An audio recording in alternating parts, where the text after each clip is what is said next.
welcome to a brand new episode of Delivering Marketing Joy. I am your host, Kirby Hasseman. Thanks for joining me again. And joining me this time is a brand new rock star to the program. He's a good friend of mine. I've known him for a long time, but first time on the show. He's a VP of Marketing and Sales at Printable.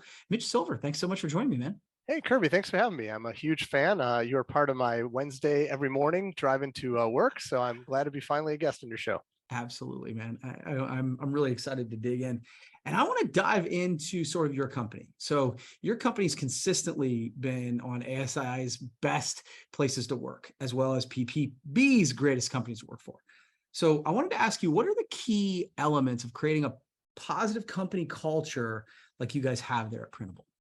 Yeah, it's a good question. I know you love quotes, so I have one for you from Peter Drucker. Culture eats strategy for breakfast. Yeah, that's a good one. We know this, but a positive company culture is crucial. I mean, now more than ever, workers want to feel a sense of belonging in their workplace. Yeah. We've all heard the statistic, and I think you've even quoted it on the podcast before, Kirby, but 69% of customers leave a business relationship because of a perceived attitude of indifference from that company. And I don't know the numbers of what that would be like for employees leaving a company. Yeah.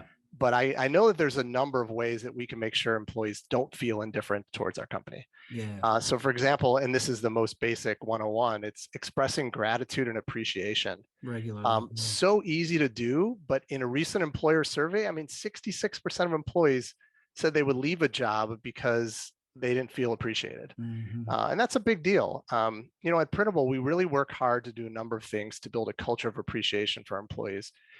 So one of the things we do, and this is one of our sort of our hallmarks of what we do here, is each quarter we ask team members to nominate a coworker for the person that's best exhibited our 6 core values over the previous 90 days. So then I read those nominations out loud at our monthly company meeting, and team members vote on the winner. So it's not me, it's everybody voting together. The winner then gets an Amazon gift card, and they get their name on a traveling trophy. And that trophy matches the theme of our office for the year. So for example, last year, the theme was movies.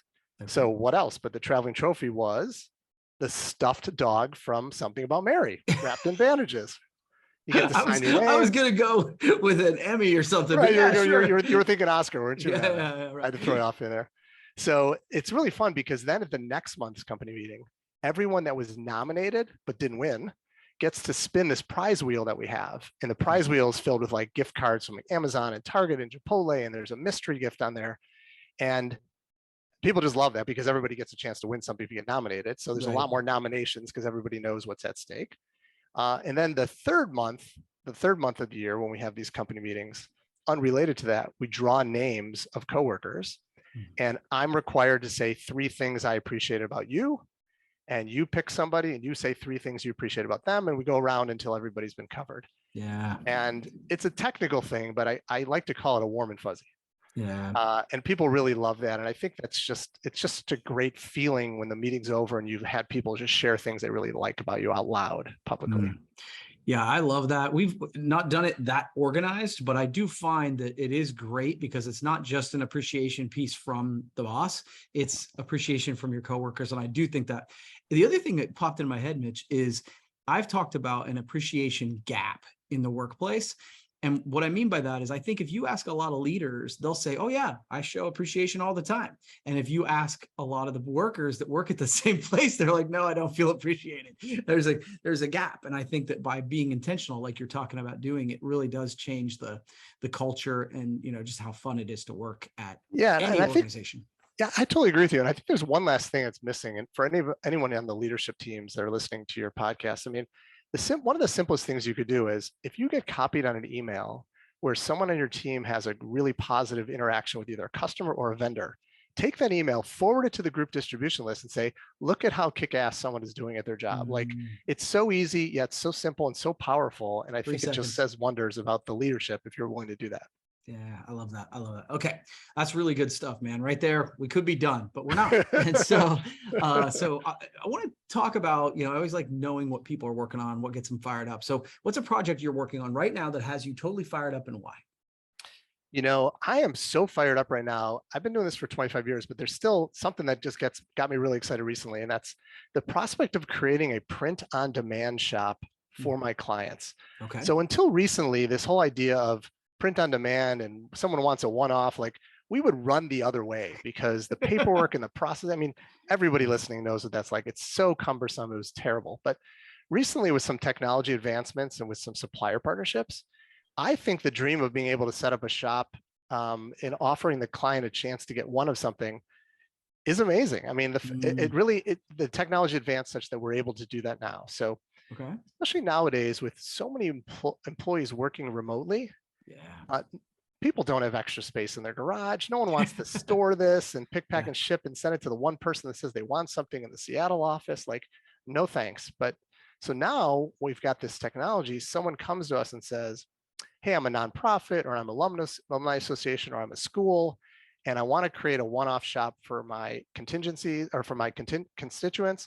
So we can easily set that up. And then one of the things that people are doing, which is really cool, is we will ship them like 3 or 4 items ahead of time, and they'll put them up at the event, much like you would see like at a concert, right? Like shirts for sale.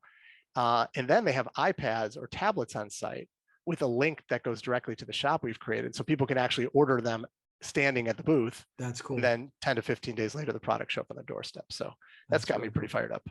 Yeah. Again, I love the enhancement of being able to be more personal with it. So I like that. That's really good. So what is something, obviously you've been leading people, you mentioned, for 25 years.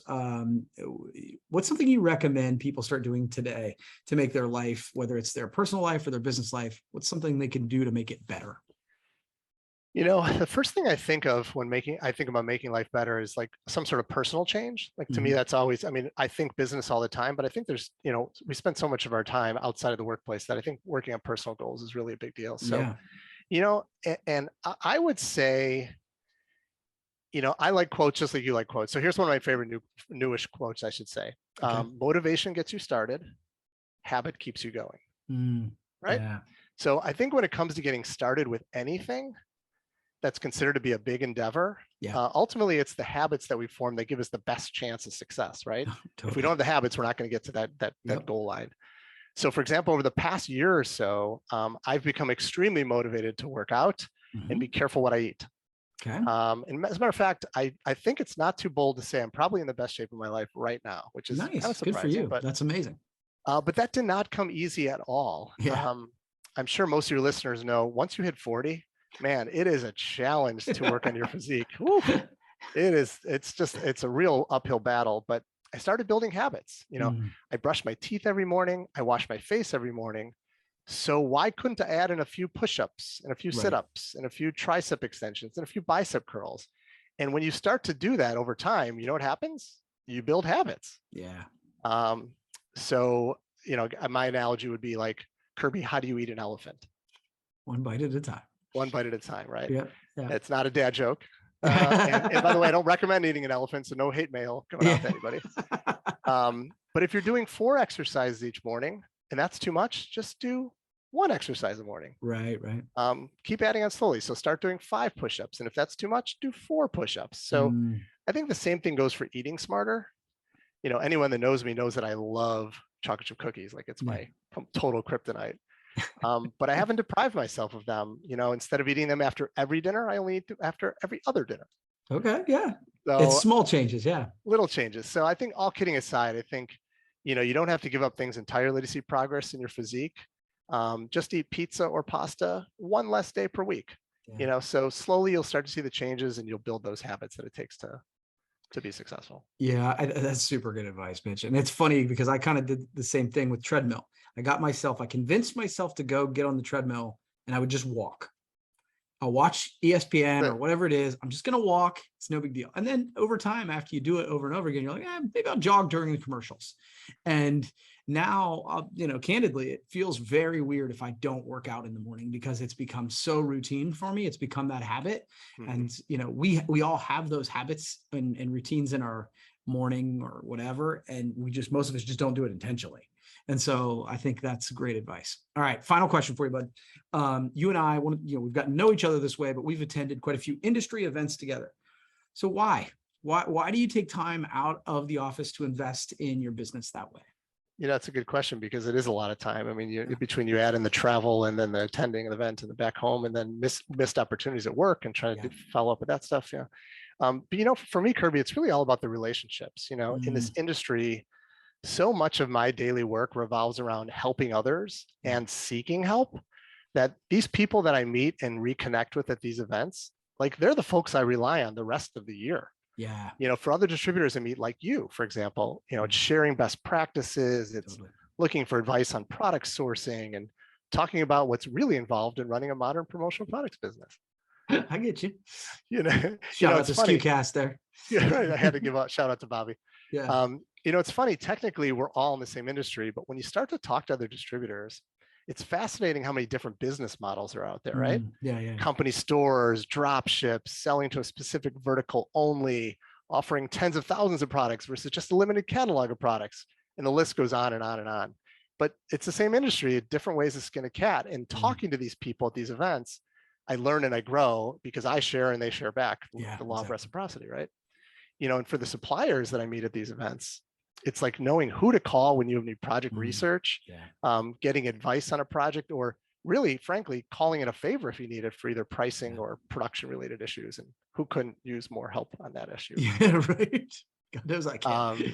And I would say, just to finish up the answer, on top of all the relationships that we have, the educational content of these events is just top notch. Yeah, it's really good. And I know you and I are mostly at these Common SKU events, but I would say over the course of the years doing this, I've learned a lot and I've implemented a lot. So there is some diminishing returns, right? But man, there's like 2 to 3 nuggets of every event that I walk away from, like, God, that was just totally worth it. So I'm continually impressed with the quality of individuals in our industry and so proud to be part of it. It's a great place to be. Well, that's awesome, man. You've given a lot of nuggets in this conversation, and I really appreciate you taking the time. And I assume I will see you out in Vegas, hopefully. And we'll reconnect out there for a coffee or a beer or something.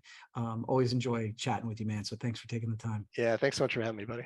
All right. Well, that's going to wrap up this edition of Delivering Marketing Joy. We'll see you next time.